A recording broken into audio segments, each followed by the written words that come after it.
ô kan tlang valin ti hiana lip zawa a sa thalai la thle do ni hi a va han zei zot zot tak em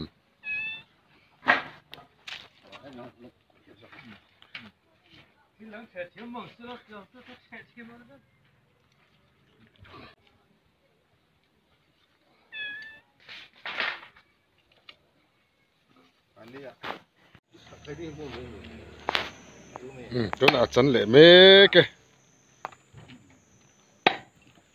thế là mày hiền có chung lâu bồi bồi bốc à dây vào nên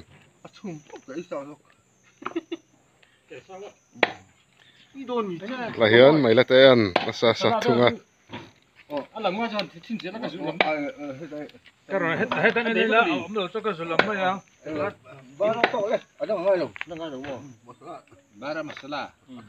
rim na de ka yi chuang o rim nó đâu tuy đâu bà khor chung ai đó nè em gần da ka song de lo ni kính lầu khát na anh à chúa cái anh cô sẽ là nga hey kính lầu na lệ kính lầu thùng na anh nia chúa hey lại kính lầu lì na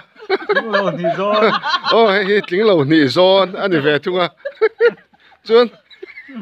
hey lại mi cần gì để kính lầu anh về chung à cần gì để là bắt kính dầu lầu trắng phá lầu chứ tiếng về chứ cần là đi để uốn nó cái gì